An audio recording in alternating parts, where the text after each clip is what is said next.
it seemed like the title Bad Education feel like it would go perfectly with like a rated R raunchy comedy. You think about how many other comedies exist out there that have bad in the title. I mean, you know, you got Bad Teacher, right? With Cameron Diaz, you got Bad Santa, Super Bad. I mean, I'm just saying these are comedies out there. I wonder if that went into the thoughts and minds of the writers when they came out with the title for this movie. Now that I think about it, there might actually be a show out there that actually is called Bad Education, and I haven't seen it or whatever, but I vaguely remember somebody on my timeline talking about it yesterday.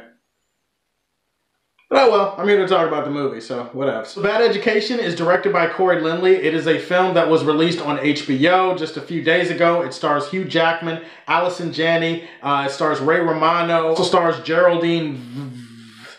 Okay, I can't pronounce her last name, and I'm not going to try, but I believe she was in a comedy a few years ago called Blockers, which I thought was kind of funny. This is based on a true story, and it follows the real-life embezzlement scheme that took over this huge school district. Hugh Jackman plays the superintendent for these school districts, and he has an assistant played by Allison Janney. Everybody likes them, and they smile, and they wave, and they do the kiss the baby thing, and everybody seems to enjoy them. On the side, they're actually embezzling millions of dollars from the school funds, and so one of the reporters, played by Geraldine, she starts investigating this whole scheme. She starts to uncover some of the corruption and some of the issues with the funding and the budget and stuff with this school. So the deeper she digs, the more stuff comes out, and the more stuff comes out, the more that life unravels for not only the superintendent and the assistant, but for everybody else who's even remotely connected to this school in one way or the other. I did not know that this movie was based on a true story. Like when it popped up in the credits, I was just kind of like, wait, based on a true story? Really? This happened? And then I looked up the background for this movie and I was just like, holy shit, this actually happened? Hell didn't I hear anything about it. You know what? No, I'm ignorant and I'm stupid and all I care about are comic books and a bunch of other stupid shit, so. Yeah, that's on me. Before I get started, I do want to single out the director and the cinematographer and everybody else who worked on making this movie look and feel as good as it is. Filmmaking is really, really good here. I just wanted to shout that out right out of the gate because I'm going to talk about the performances because that's the bigger part of this review. From a technical standpoint, I really enjoy the steady and precise movements of the camera in this movie. Some really effective zooms and some really effective pans that really allow you to take in the full breadth of the shots in the scenes in this movie. Editing here is very sharp and very crisp, but there's not a scene or a transition or a moment in a scene that feels out of place. It's cut to near perfection, honestly. It also seems to have a classical vibe woven into this film, so I do want to appreciate the music, the directing, all of that. All of that stuff is really great. Hugh Jackman, okay, I'm going to say something that sounds kind of dumb, but if you actually think about it for 2 seconds, maybe you'll kind of see where I'm coming from. Hugh Jackman is the most beloved yet underrated actor I think I've ever seen in my life. When I say beloved, I mean like, yes, of course, he's Hugh Jackman. He played Wolverine for over a decade. Like,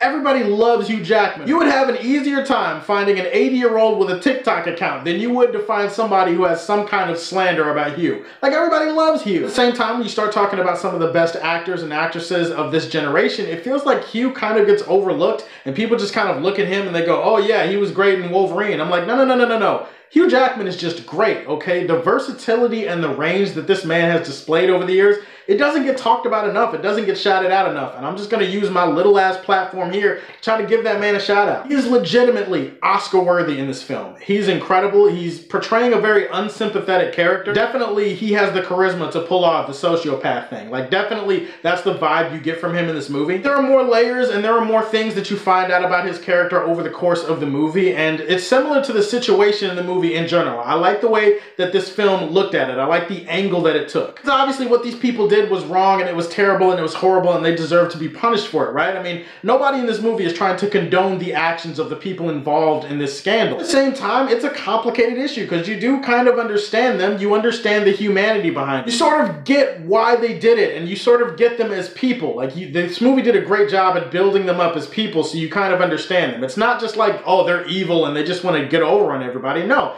they just made mistakes and then they kept making them and they thought they could get away with it. Everybody was great. Allison Janney was great. Ray Romano is really, really great. I guess all those years of Deborah beating the shit out of him actually paid off. No way am I condoning what Deborah did to Ray on that show. I'm just saying, you know.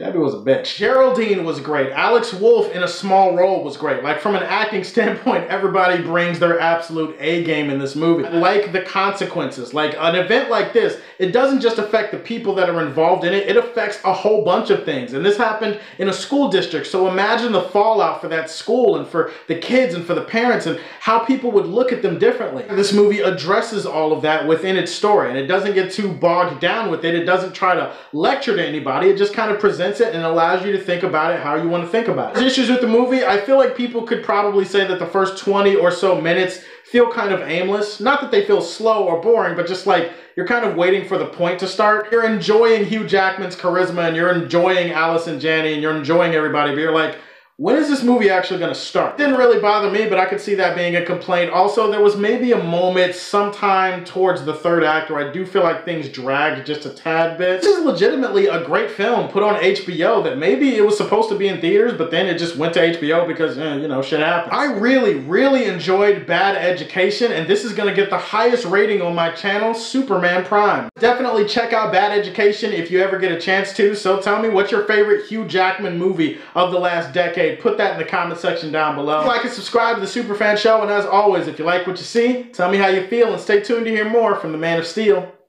Peace.